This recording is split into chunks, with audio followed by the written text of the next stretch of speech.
Buat sebagian anak rantau, kejadian horor di kos tentu sudah bukan hal asing lagi.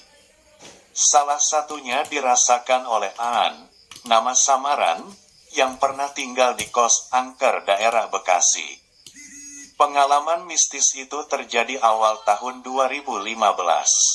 Aan adalah warga Cilengsi, tapi dia terpaksa ngekos karena rumah Aan jauh dari lokasinya bekerja, yaitu warnet di daerah Bekasi Selatan.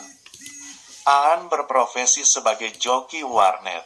Saat itu dia diajak ngekos bareng 4 temannya, yaitu Rian, Dino, Doni, serta Benny.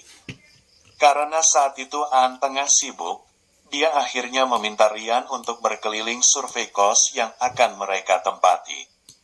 Udah dapet nih kosnya. Kalau nggak salah tuh 750.000. Udah ada kamar mandi dalam. Ada AC, lumayan bagus bang. Gue oke aja dong. Kata Aan mengutip channel YouTube Lentera Malam, Kamis, tanggal 2 Maret tahun 2023. Menurutnya, kos itu terbilang cukup murah untuk daerah Bekasi Selatan. Karena umumnya, fasilitas seperti itu hanya akan didapatkan di kos dengan harga 1 juta ke atas. Keesokan harinya, Aan bergegas menuju kos itu untuk membayar sisa harga sewa sekaligus pindahan. Sesampainya di sana, Aan mengaku sempat ragu karena posisi bangunannya seperti tusuk sate. Bener-bener di ujung jalan. Jadi jalanan itu lurus banget. Langsung kosan, lanjutnya. Mitosnya, rumah tusuk sate, ini bisa membawa sial.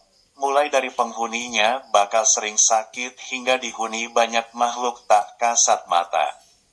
Keangkeran kos itu semakin diyakini oleh Aan ketika melihat di sebelah kiri bangunan terdapat sebuah rawa yang dijadikan sebagai kolam pemancingan ikan.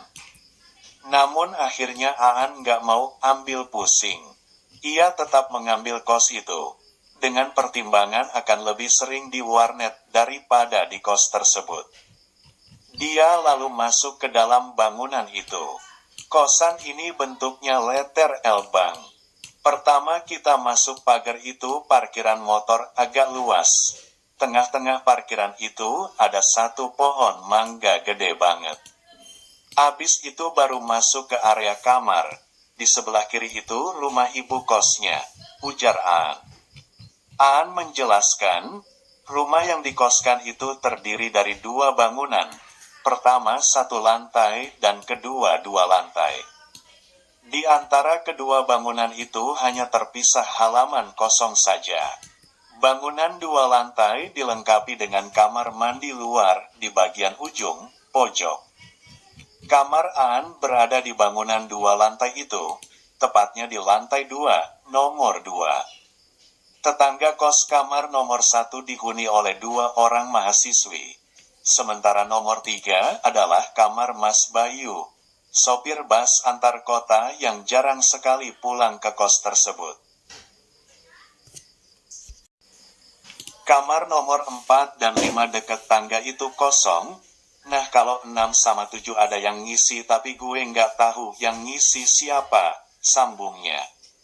Singkat cerita, 1 bulan pertama ngekos, Aan masih menghabiskan waktu di warnet dan jarang pulang. Namun karena tempatnya bekerja akan direnovasi, Aan terpaksa pulang ke kosnya. Suatu hari Aan sedang tidur di kos. Lalu ditelepon oleh Benny yang ingin berkunjung ke kosnya bersama si kembar, Dino dan Doni. Sambil menunggu kedatangan Benny, Aan pun memutuskan untuk mandi terlebih dahulu. Saat inilah gangguan pertama dialami olehnya. Pas mulai mandi, gue denger ada suara langkah kaki di kamar kosan gue. Tapi yang gue bingung, suara langkah kaki itu kan berirama ya, ini nggak bang. Suaranya berat kayak orang, jek, lompat, diteken gitu, terangnya. Dia berasumsi suara itu adalah langkah kaki Rian. teman sekamarnya yang pulang bekerja lebih awal. Saat Aan ingin keluar dari kamar mandi, tapi ternyata pintunya terkunci dari luar. Sebab itulah, Aan berteriak meminta tolong ke Rian untuk membukakan pintunya yang terkunci. Awalnya tidak ada jawaban, namun setelah Aan memanggil beberapa kali, akhirnya ada suara yang menjawab. Selang sebentar, pintu akhirnya terbuka, namun Aan tidak menemukan siapapun di luar kamar mandi. Padahal ada yang nyautin gue dan ada yang bukain pintu juga, katanya sambil terheran-heran. Aan akhirnya tersadar, bisa jadi gangguan itu berasal dari penghuni yang ingin berkenalan dengannya. Dia pun memutuskan untuk keluar kamar sambil menunggu temannya datang. Di situ dia juga heran karena kosnya tampak sangat sepi. Namun anehnya dia tidak mendengar suara jangkrik, kodok, dan hewan lainnya, padahal belakang kos ada kebun yang cukup lebat. Akhirnya Benny dan si kembar pun tiba. Mereka turut merasakan kejanggalan pada kos yang Aan tempati. Mereka menilai bangunan itu tampak begitu sepi, seperti tanpa penghuni. Mereka, penghuni kos lain, capek kali, jawab Aan singkat. Singkat cerita, mereka menghabiskan waktu bersama hingga Rian pulang dari bekerja, sekitar pukul 21.30 waktu Indonesia Barat. Kemudian Aan dan Doni memutuskan untuk membeli makan di warkop dekat kos. Selepas membeli makan, keanehan pun kembali dirasakan. Saat Aan dan Doni berjalan menuju ke kamar, mereka mendengar suara langkah kaki mengikutinya dari belakang dan juga tangisan dari arah kamar mandi luar. Tiba-tiba ada hembusan bau gitu bang. Baunya amis anyir gitu, tapi bukan amis daging. Amis darah kali ya, karena gue sendiri belum pernah nyium amis darah. Lanjutnya. Setelah itu mereka langsung lari ke kamar, namun tidak memberitahu yang lain. Jam akhirnya menunjukkan pukul 12 malam. Benny memutuskan keluar dari kamar untuk merokok. Lagi-lagi, hal aneh pun terjadi saat Aan menyusul Benny di balkon. Benny mengaku melihat wanita cantik di kamar paling ujung nomor 5, padahal kamar itu kosong. Tak sampai di situ, keesokan harinya kejanggalan demi kejanggalan dirasakan Aan selama tinggal di kos itu. Suatu malam, Aan terbangun sekitar jam 2 pagi karena mendengar ponselnya berdering. Ternyata dia mendapat telepon dari pacarnya. Dari ujung telepon, pacarnya mengaku Aan meneleponnya sekitar jam 1. Padahal jam tersebut adalah saat Aan terlelap dalam tidur. Mana nggak nampakin muka, cuman liatin langit-langit bikin takut aja. Mana ada suara ngorok, tapi kayak suara menggeram gitu, ujar Aan meniru kata pacarnya. Di situ Aan semakin bingung karena dia sudah pamit untuk tidur terlebih dahulu. Akhirnya dia memutuskan untuk kembali tidur dan membelakangi Rian yang tidur di sebelahnya. Gue tidur menghadap ke tembok langsung. Pas gue merem, gue ngerasa di depan gue ini ada orang. Tiduran ngadep ke gue, tapi pas gue melek, nggak ada siapa-siapa. Terus gue balik badan, sambungnya. Setelah mengubah posisi tidur menghadap ke Rian, dia kembali tidur. Selang sebentar memejamkan mata, Aan mendengar Rian mengerang seperti orang kesakitan. Aan langsung berusaha membangunkan Rian.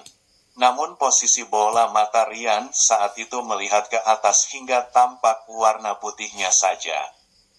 Dia pun berinisiatif untuk menyiram Rian dengan air, dan beruntungnya langsung tersadar. Saat tersadar, Rian bercerita bahwa saat tertidur, tiba-tiba ada sosok pocong yang jatuh menimpanya. Dia ngerasa ditibanin sama pocong makanya dia nggak bisa gerak, dan pas dia lihat ke badannya dipocongin bang, terang An.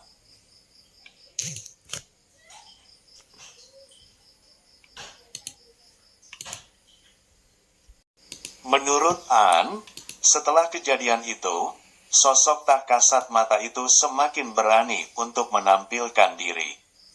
Seperti saat dia tengah menonton TV sendirian di kos, dia mendengar suara siulan dari sebelah kanan. Dalam hati gue, apalagi, padahal masih terang gini, gue masih nggak berani nengok. Gue cuman ngelirik dan di situ ada sepasang kaki lurus tapi transparan gitu.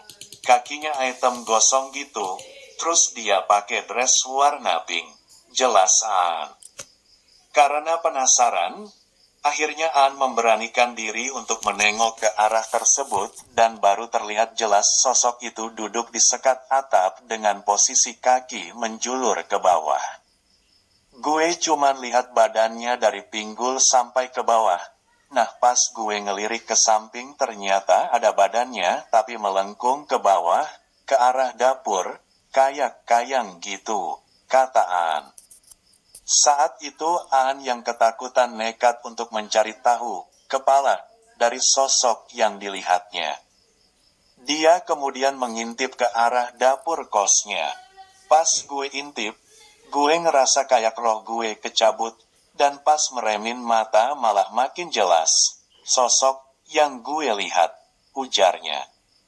Jadi, yang An lihat adalah sosok wanita dengan posisi seperti yang dia jelaskan. Namun tanpa rambut, botak, memakai dress pink, dan mukanya hancur. Setelah kejadian itu, An memutuskan untuk meninggalkan kos tersebut dan tidak kembali lagi karena ketakutan.